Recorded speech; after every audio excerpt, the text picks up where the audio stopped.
梦是科学的禁区。你以为每晚你只是睡着了？不，大脑每晚都在创造一个全新的宇宙和全新的你。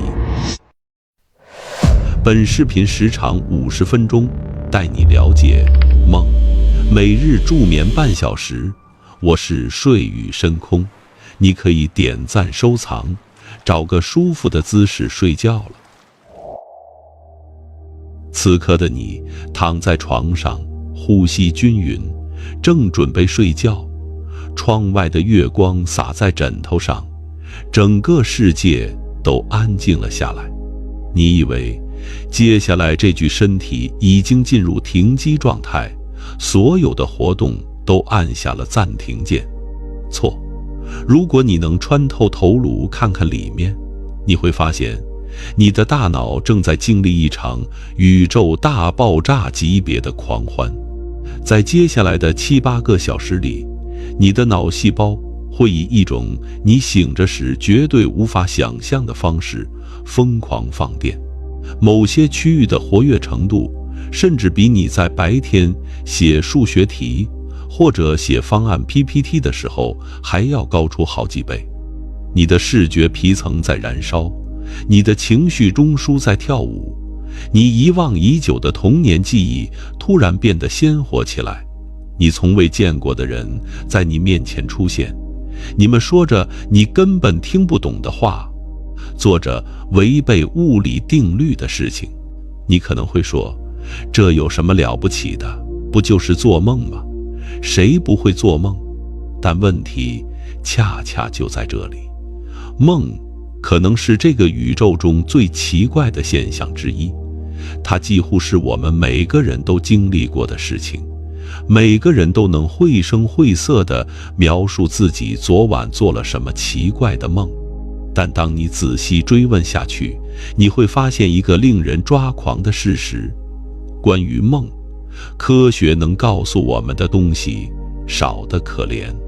这不是因为科学家不够努力，事实上，过去100多年来，无数的神经科学家、心理学家、精神病学家前赴后继地投入了对梦的研究。他们用最先进的大脑扫描仪，用最精密的电极，用最复杂的算法，试图破解梦的秘密。但直到今天，他们依然不得不承认，梦是科学的禁区。你可能会好奇，这是为什么呢？为什么看似普普通通的梦，竟能让最聪明的科学家们如此头疼？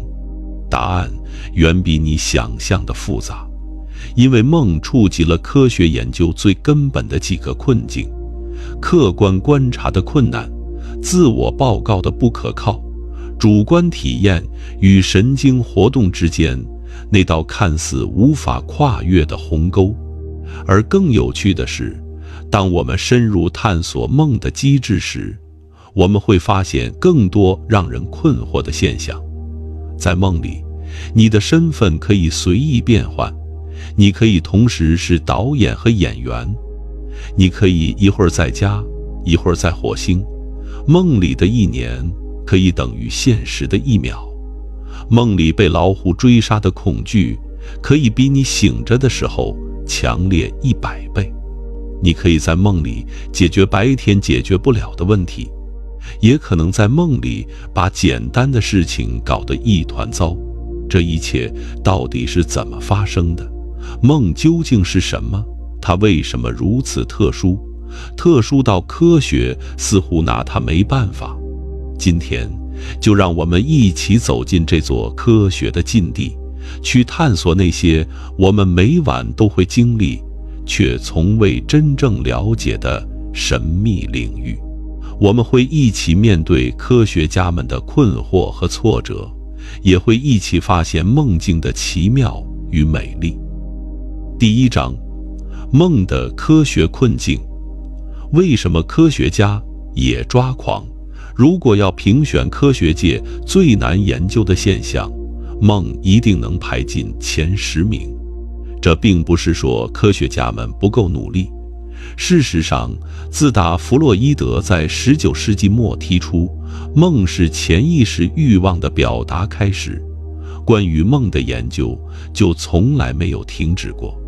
100多年过去了，我们能上天入地，能破解基因密码，能让人工智能下棋赢过世界冠军，但在梦面前，科学家们依然像是一群面对迷宫的探险者，找不到出口。这到底是为什么呢？首先，也是最根本的问题，梦无法被客观观察。你醒着的时候，科学家可以通过各种仪器来研究你的大脑活动。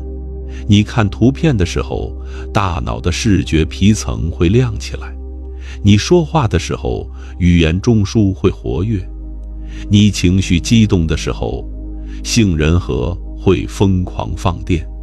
这一切都可以被脑电图、功能磁共振成像这些高科技设备捕捉到，转化成屏幕上可见的图像和数据。但梦呢？你睡着了，你无法告诉科学家你梦见了什么。在你醒来之前，没有人知道你刚才经历了一个怎样的世界。科学家只能等你醒来后问你，你做了什么梦？这就引出了第二个巨大的困难：自我报告不可靠。请你现在回想一下昨晚做的梦，你能记住多少？大部分人会说，只能记住一些零散的片段，有时候甚至完全想不起来自己做过梦。这很正常，因为梦的记忆本身就是一种很奇怪的现象。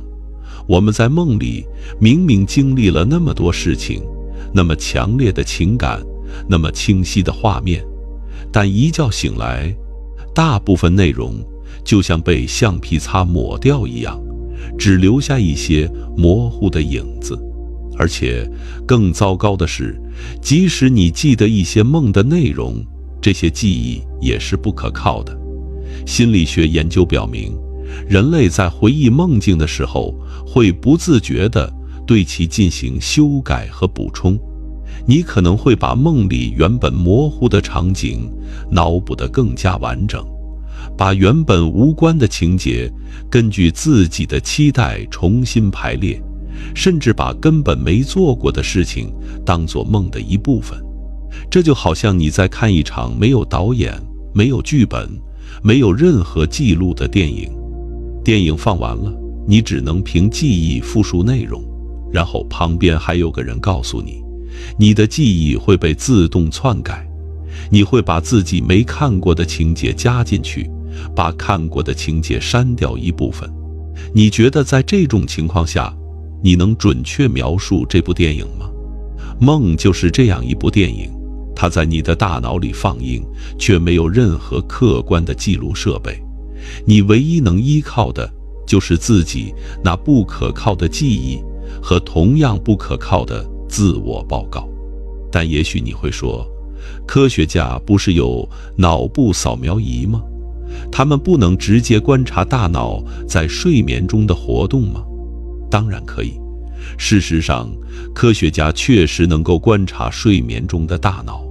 通过脑电图，他们可以看到睡眠的不同阶段；通过功能磁共振成像，他们可以看到哪些脑区在夜间活跃。这让我们对梦的神经基础有了不少了解。但这恰恰引出了第三个，也是最深刻的困境：神经活动不等于主观体验。这是什么意思呢？假设科学家发现，人在 REM 睡眠期，也就是最容易做梦的睡眠阶段，大脑的某些区域特别活跃，然后他们兴奋地宣布，看，这就是梦的神经基础。但问题是，这个结论是有问题的，因为活跃的脑区只是一个物理现象，它只能告诉我们这部分大脑在放电，却不能告诉我们这部分大脑在做什么梦。同样的神经活动模式，可能对应着截然不同的梦境内容。举一个简单的例子，你醒着的时候，看到一条蛇和看到一只猫，大脑的视觉皮层都会活跃。但你能说活跃的视觉皮层就代表特定的梦境内容吗？显然不能。梦的内容远比神经活动的模式复杂得多。这就好像是你听到隔壁传来一阵脚步声，你可以判断有人在走动，但你无法仅凭脚步声来判断这个人是高兴还是难过，要去哪里，在想什么。梦的大脑就好像是隔壁那间房子里传来的复杂声响，科学家们能听到一些动静，却无法知道房间里到底在发生什么。著名的哲学家大卫·查尔默斯曾经提出过一个著名的概念，叫做意识的难题。他认为，即使我们完全了解了大脑的所有物理活动，我们仍然无法解释为什么这些物理活动会产生主观体验。梦就是这个问题最典型的例证。我们知道，睡眠时大脑在放电，我们知道某些区域在活跃，我们知道神经递质在变化，但我们不知道的是，为什么这些物理过程会产生那些奇怪而鲜活的梦境？为什么在梦里你会相信自己真的在飞？为什么在梦里恐惧会那么真实？科学可以告诉我们大脑是如何工作的，但它很难告诉我们 why， 为什么这些神经活动会产生主观体验。这道横亘在客观与主观之间的鸿沟，似乎是科学方法本身的局限性。正是因为这些根本性的困难，100多年来，关于梦的理论层出不穷，却几乎没有一个是能够被完全证实的。弗洛伊德说，梦是潜意识的欲望表达。主流科学觉得这个理论无法验证。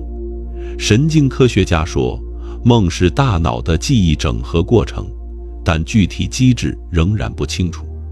有人说梦是随机神经放电的副产品，但也有人反驳说，梦太过有序，不可能是随机的。就这样，关于梦的科学研究陷入了一种奇特的困境。每个人都认为自己找到了答案，但每个人都无法说服别人。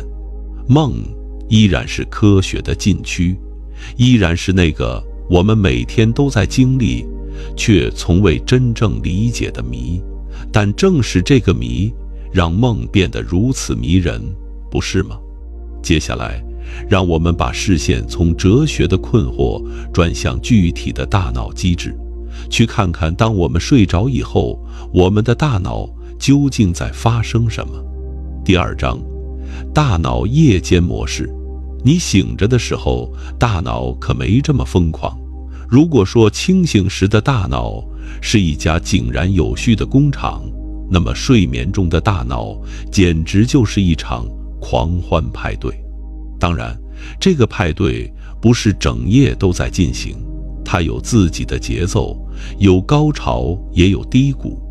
要理解这个过程，我们需要先了解一下睡眠的基本结构。当你闭上眼睛，逐渐入睡后，你的大脑会经历4到5个睡眠周期，每个周期大约90分钟，包含2个主要的阶段：非快速眼动睡眠和快速眼动睡眠，也叫 NREM 和 REM。在大多数时间里，你的大脑处于 NREM 阶段，这个阶段相对平静，大脑的功耗下降，脑波变慢，你的身体在修复自己，免疫系统在加强，生长激素在分泌。科学家们普遍认为，这个阶段主要是身体在休息和恢复，但当周期进行到大约70到90分钟的时候，奇怪的事情发生了，你的脑波突然变得混乱起来，眼球开始快速转动，肌肉完全放松，除了眼球和呼吸机，你的全身都瘫痪了。与此同时，大脑的功耗开始飙升，某些区域的活跃程度甚至超过了清醒时的水平。这就是 REM 睡眠梦境主要发生的地方。为什么 REM 睡眠会如此特殊？科学家们至今也没有完全搞清楚，但他们发现了一些非常有趣的现象。首先是前额叶的休眠。前额叶是大脑的 CEO， 负责计划、决策、逻辑推理和自我控制。你可以把它想象成大脑里那个总是说不行不行，我们要理性分析的声音。在 REM 睡眠中，这个声音基本上消失了，前额叶皮层的活动降到了最低水平。这意味着什么？意味着在梦里你失去了理性判断的能力。你不会觉得在梦里飞有什么不合理，你不会质疑为什么这条鱼在跟我说话，你不会意识到这只是一个梦，梦里的一切看起来都是那么自然而然。这就解释了为什么梦境总是那么光怪陆离，因为负责批评和纠错的声音不在了，大脑的其他区域可以自由发挥，不需要任何逻辑的约束。前额叶的缺席让大脑变成了一个没有总管的游乐场，所有设施都在疯狂运转，却没有任何人维护秩序。与前额叶的沉寂形成对比的是边缘系统的狂欢。边缘系统是情绪的大本营，特别是其中的杏仁核，简直就是情绪的放大器。在 REM 睡眠中，杏仁核的活跃程度大幅上升，这意味着梦里的情绪体验会被极大的增强。这就解释了为什么梦里会特别容易感到恐惧、焦虑或者兴奋。在日常生活里，你会理性地评估威胁。那只狗看起来很凶，但我拴着链子应该没问题。但在梦里，你的理性评估系统离线了，任何威胁都变得极其真实和恐怖。有意思的是，海马体在 REM 睡眠中也很活跃。海马体是记忆的关键脑区，负责把短期记忆转化为长期记忆。这让科学家们产生了一个猜测，也许梦与记忆整合有关。这个理论听起来很有道理。白天你学了很多东西，见了很多人，经历了各种事情，晚上睡觉的时候，大脑也许在整理这些记忆，把重要的东西储存起来，把不重要的东西丢掉。这个整理过程可能就以梦的形式呈现出来。但这个理论也有问题。如果梦真的是记忆整合，那为什么梦里很少出现当天的事情？大多数梦的内容都是由更久远的记忆碎片拼凑而成的。而且，如果梦是记忆整理，那为什么有些梦的内容完全不符合逻辑，完全不像是系统在正常工作？另一些科学家提出了不同的看法，他们认为 REM 睡眠的作用不是整合记忆，而是清除不需要的神经连接，就像电脑需要定期清理缓存一样，大脑也许需要在睡眠时删除一些无用的神经连接，让重要的连接更加高效。如果是这样，那梦可能只是这个清理过程的副产品，是神经活动随机产生的噪音。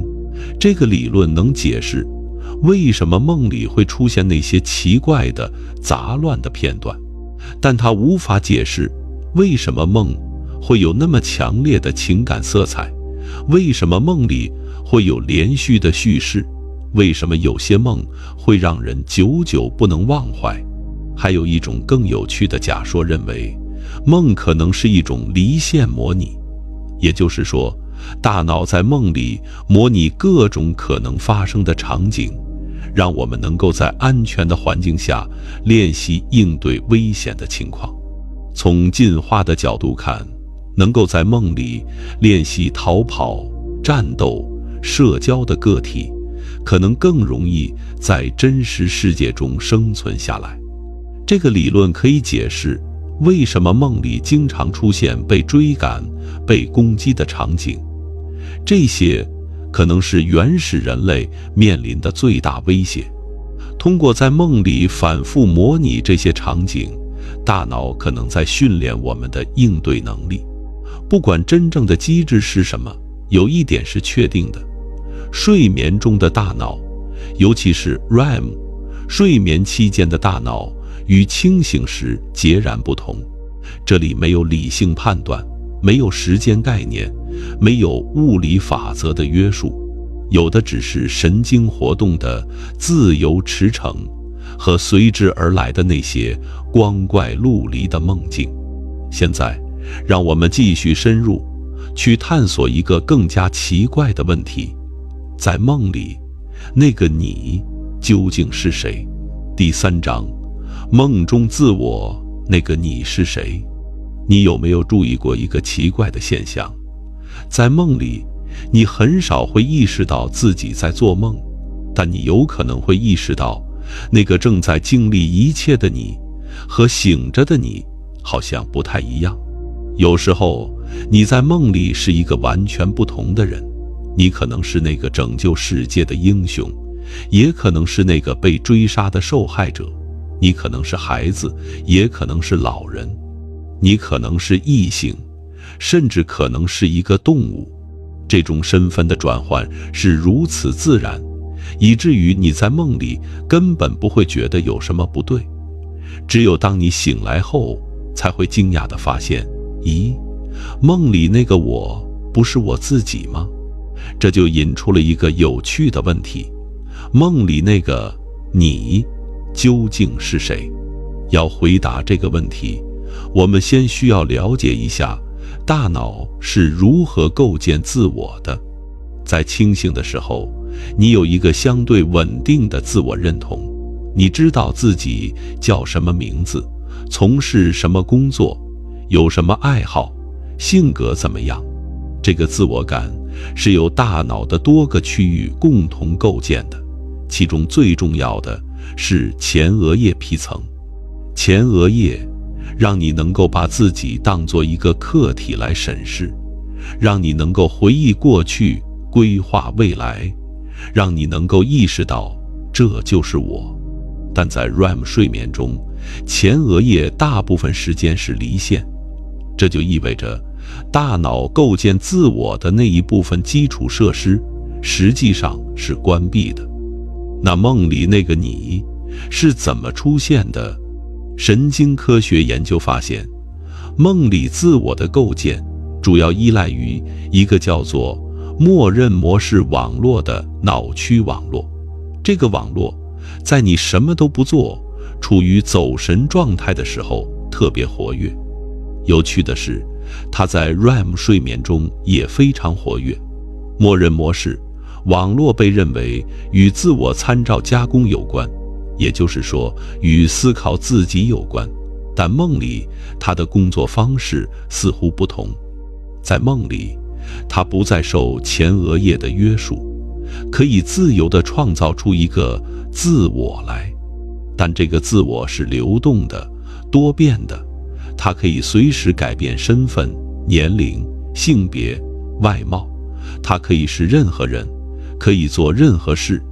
这与清醒时那个稳定的、统一的自我形成了鲜明的对比。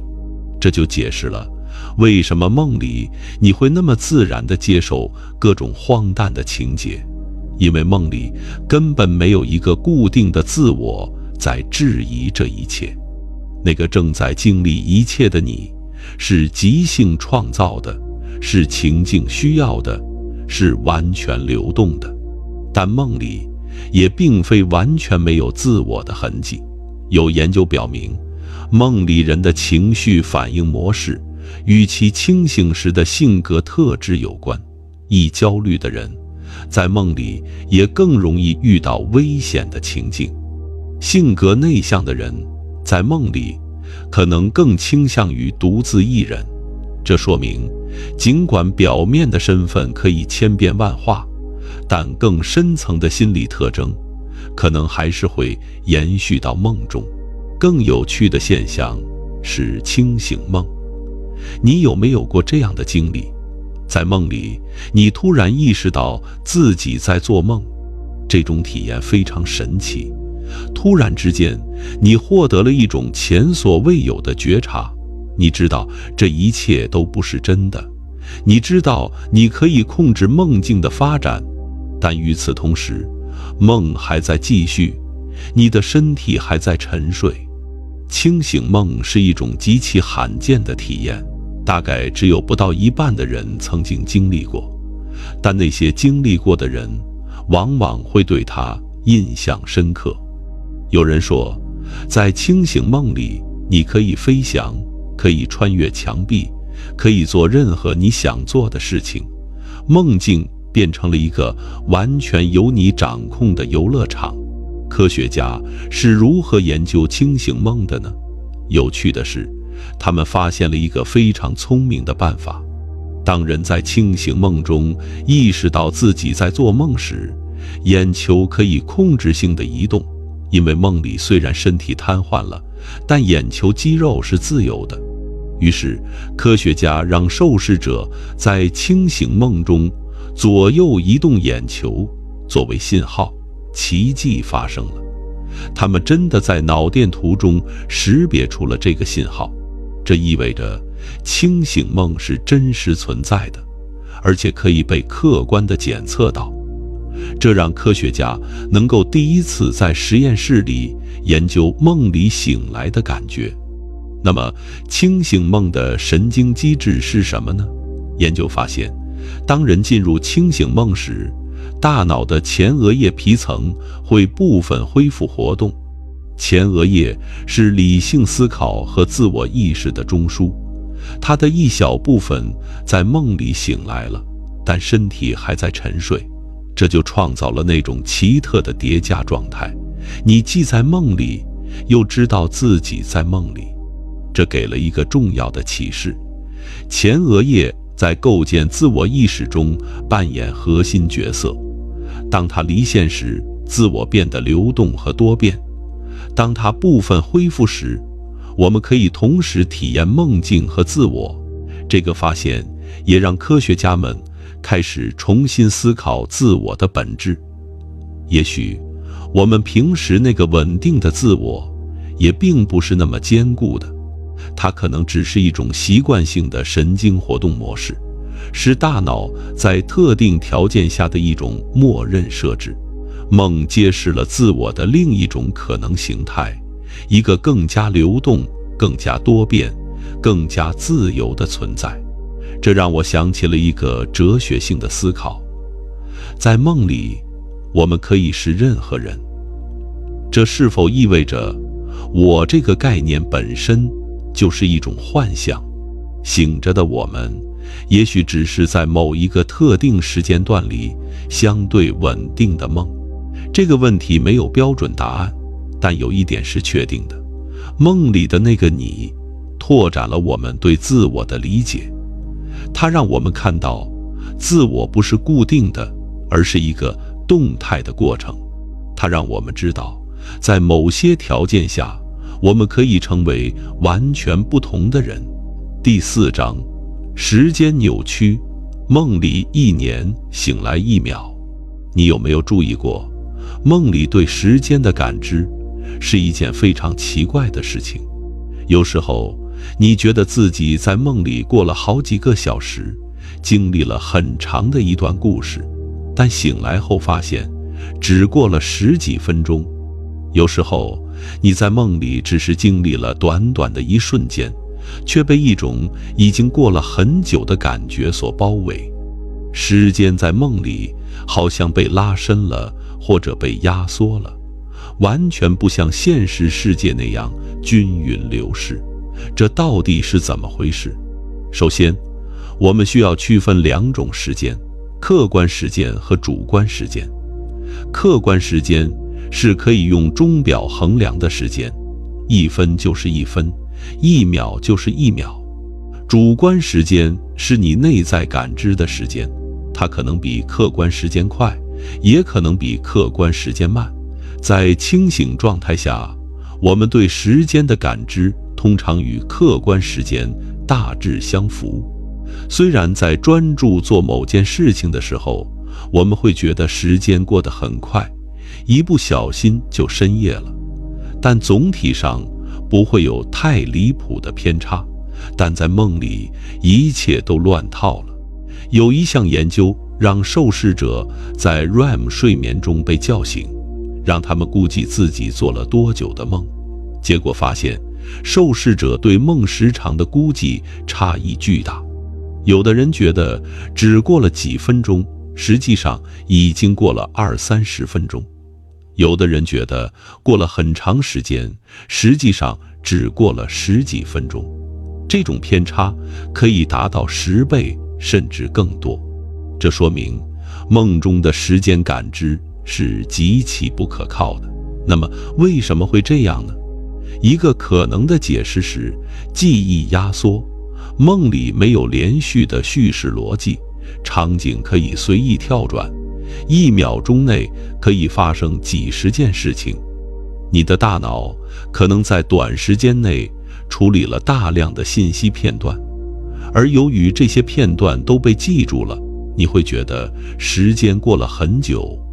这就像你看电影，一部2个小时的电影可能包含了主人公几年的故事。这是因为虽然客观时间只有2小时，但电影的内容密度比现实生活高得多。梦也是类似的道理，在有限的睡眠时段里，大脑可能塞进了大量的精力，让主观时间膨胀了。另一种解释更有趣，梦境中时间可能真的变慢了。这个说法听起来有点悬，但有一些间接的证据。比如，有些人在梦里会有时间静止的体验，觉得某一刻被无限拉长。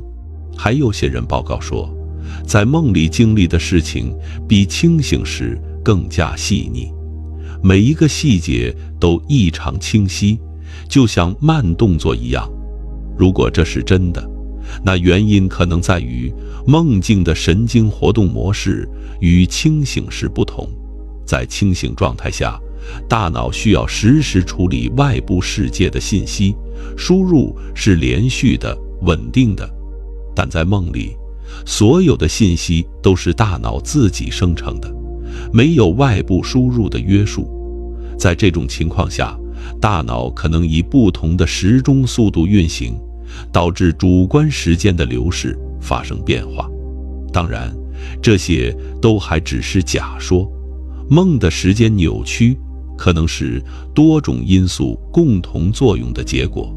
也许我们永远无法完全破解这个谜题，因为时间本身，无论是客观的还是主观的，都是宇宙中最难解的谜团之一。不过，有一点是可以肯定的，梦里的时间与我们日常所理解的时间是完全不同的存在。在梦里，过去、现在、未来可以同时出现，可以随意穿插。1秒钟可以像1年那么长，1年也可以像1秒钟那么短。这种时间的流动性，也许是梦最吸引人的特征之一。它让我们短暂地逃脱了线性时间的枷锁，体验到了时间的另一种可能。第5章，情感放大器。为什么梦里会格外害怕？如果你问100个人，他们印象最深的梦是什么，很可能有1半以上会回答噩梦。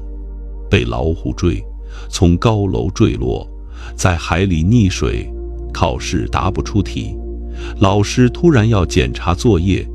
这些经典的噩梦场景，也许你我也都经历过。它们有一个共同的特点，恐惧，极其强烈的恐惧，但你有没有想过，为什么梦里会那么害怕？在现实生活里，如果你看到一只老虎，第一反应可能是转身就跑，或者找地方躲起来。但在梦里，你往往会被吓得无法行动，完全瘫痪在原地。这种恐惧的强度往往远超现实中的类似场景，这是因为情绪在梦中被极大地放大了。科学研究发现，在 REM 睡眠期间，大脑的情绪中枢，特别是杏仁核，处于极度活跃的状态。杏仁核是恐惧的核心脑区，它负责识别威胁，产生恐惧反应。在梦里，这个放大器被调到了最大档。与此同时，大脑的理性判断系统前额叶皮层却处于离线状态。在清醒的时候，前额叶会告诉你，别怕，这只是只狗，不会咬人的，或者没关系，就算考不好也不会世界末日。但在梦里，这个声音消失了，你失去了所有的心理防御，只能赤手空拳地面对那些恐惧的场景。这就是为什么梦里那些不合理的情节会让你那么害怕。在清醒时，你不会相信一只会说话的猫是什么威胁，但在梦里，没有人会告诉你这不合逻辑。恐惧就这样直接的、毫无缓冲地击中了你。那么，噩梦究竟有什么用呢？从进化的角度看，恐惧是一种重要的生存机制，它帮助我们识别危险，避开威胁。那么，梦里频繁出现的恐惧场景，可能是一种演练。想象一下原始人的生活，他们面临的最主要的威胁，可能就是被猛兽袭击。在梦里，他们可以反复模拟这种场景，训练自己的应对能力。那些在噩梦中学会快速逃跑的人，可能更容易在真实世界中幸存下来。这个理论叫做威胁模拟理论。他认为，噩梦不是无意义的噪音，而是大脑在安全的环境下进行的威胁演练。通过在梦里反复经历恐惧，大脑可能在建立和强化应对危险的神经通路。当然，这个理论也有争议。有些科学家认为，噩梦可能只是神经活动的副产品，是记忆整合过程中的垃圾。但越来越多的证据表明，噩梦可能确实有它的功能。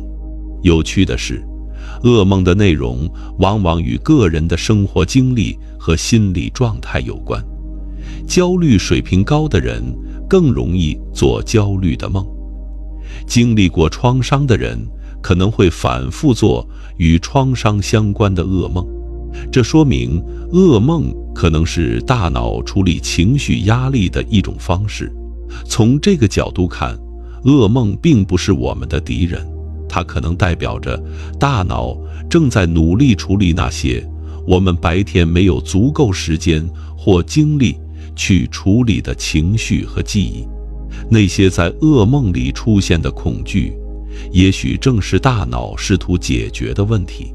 当然，这并不意味着我们应该欢迎噩梦，但如果偶尔做了噩梦，也许可以换一个角度看待它。这可能是你的大脑在努力工作，在试图处理一些重要的事情。除了恐惧，梦里的其他情绪也会被放大。快乐会更快乐，悲伤会更悲伤，愤怒会更加猛烈。梦里没有情绪的调节器，所有的感受都是最原始、最直接的版本。这也许就是为什么有些人会说，梦里的情感体验比现实更加真实。在现实里，我们总是会有所保留，有所克制，有所顾虑，但在梦里，所有的情感都可以充分的、毫无保留的表达。第6章，创造力的源泉梦真的能给你灵感。你可能听过很多关于梦带来灵感的传说，最著名的例子之一是俄国化学家门捷列夫的元素周期表故事。据说门捷列夫在研究元素的排列规律时，苦苦思索了很久都没有突破。有一天他太累了，不知不觉在书桌前睡着了，然后在梦里他看到了一张表格，各种元素自动排列成了周期性的模式。他猛地醒来，根据梦中的灵感完成了元素周期表的构建。类似的例子还有很多。德国化学家凯库勒据说是在梦里看到一条蛇咬住了自己的尾巴，从而联想到了苯环的结构。美国发明家埃利亚斯·豪在梦里被人用长矛戳肋骨，发明了缝纫机的针眼设计。披头士乐队的著名歌曲《Yesterday》据说是保罗·麦卡特尼在梦里听到的旋律。这些故事是真实的吗？可能不全是真的，有些可能是后人添加的传奇色彩，但它们反映了一个普遍的看法：梦可能是创造力的源泉。这有没有科学依据呢？首先，我们需要承认，创造力本身就是一个很难定义和研究的概念。一般认为，创造力需要2个条件：产生新颖的想法，以及这些想法要有用。梦能够促进这2个过程吗？有一些研究表明，睡眠确实能够促进创造性问题解决，比如让受试者解决一个需要突发灵感的数学难题，结果发现，先睡一觉再解题的人，比一直保持清醒的人更容易找到答案。更有趣的是，梦里出现的解决方案往往不是直接照搬白天的思路，而是通过一些奇怪的间接的方式。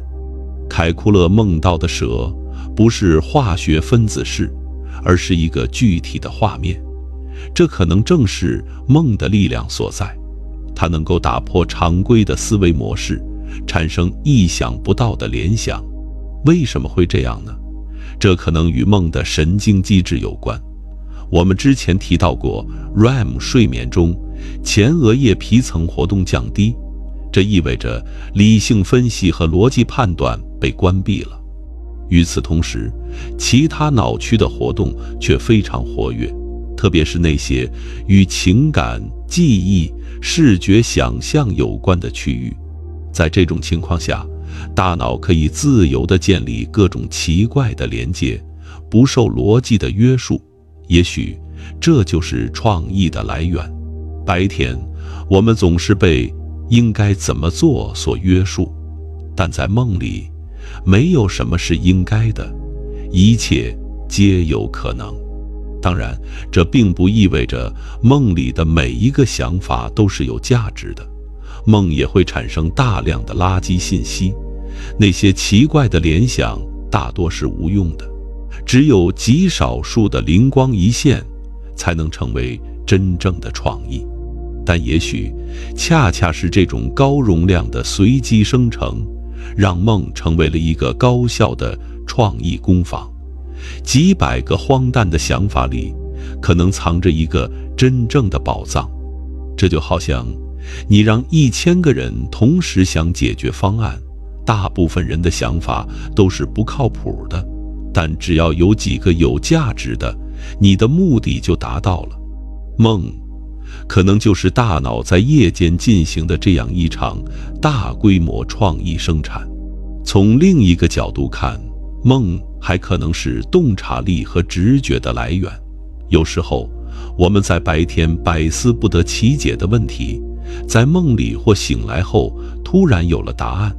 这可能是因为睡眠让大脑有时间以不同的方式处理信息，建立了新的连接。有研究表明，睡眠中大脑会重播白天的经历，但这种重播不是简单的回放，而是有选择、有重组的。也许在这个过程中，一些隐藏的联系浮出了水面，让我们看到了之前没有注意到的东西。所以，如果你正在为一个问题绞尽脑汁，也许最好的办法不是一直盯着它看，而是去睡一觉，让你的大脑在夜里自由驰骋，说不定它会给你一个惊喜。当然，梦也不总是创意的源泉，有些梦只是混乱的、无意义的。但正是那些偶尔出现的灵光一现，让梦变得如此迷人。第7章，你每天都在死亡和重生。我们一起走过了梦境的很多角落，我们谈到了科学家的困惑，大脑的夜间狂欢，身份的流动，时间的扭曲，情感的放大，创造的火花。现在是时候把这一切升华到一个更深的层面了。你有没有想过一个问题？每天晚上当你入睡的时候，你其实在经历一次死亡。这不是夸张的比喻。在睡眠中，你的意识完全消失，你不再知道你是谁，不再知道你在哪里，不再有任何主观体验。从某种角度来说，睡着了的你与死亡的你并没有本质的区别。古代的人很早就意识到了这一点。古罗马的诗人西塞罗曾经说过，睡眠是死亡的兄弟。中国古代也有类似的说法。如果你知道，评论区告诉我。如果我们接受这个视角，那么每晚的入睡就意味着一场小死亡。那个醒着的你，有名字，有身份，有记忆，有喜怒哀乐的你，暂时消失了。然后在清晨醒来的时候，你又重新出生，成了一个新的人。这个想法可能让人有些不安，但也许它也可以是一种解放。你想一想，醒着的你是由什么组成的？你的身份，你的自我认同，你对自己的看法，这些从哪里来？它们很大程度上来自你的记忆，来自你过去的经历，来自你曾经做过的事，说过的话，遇到的人。但睡眠恰恰是记忆最不稳定的时候。我们之前说过，梦很难被记住，睡眠会改变记忆的连接，甚至可能清除一些不必要的神经通路。从这个角度来说，每一次睡眠都在重塑你的大脑，也就在重塑你这个人。所以，每当你从睡眠中醒来，你并不是完全相同的那个人了。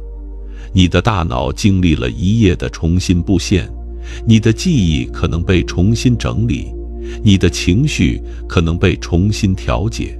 也许这正是睡眠的深层意义，它不只是身体的休息，更是心灵的更新。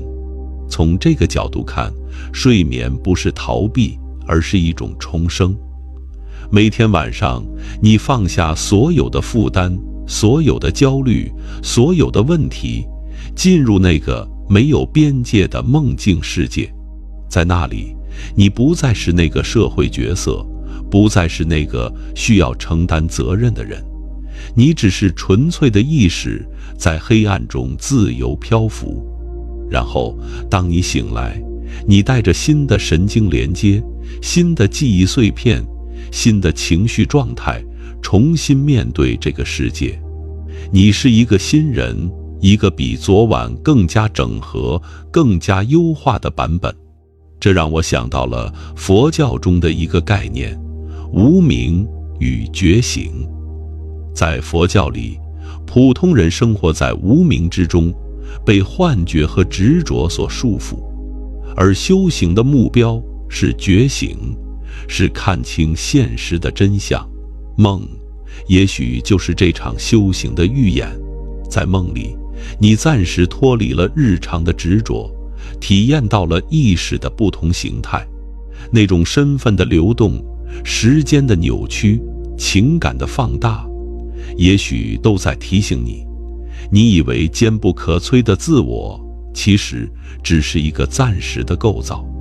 当然，这并不意味着我们应该追求永远留在梦里，那是不可能的，也是没有意义的。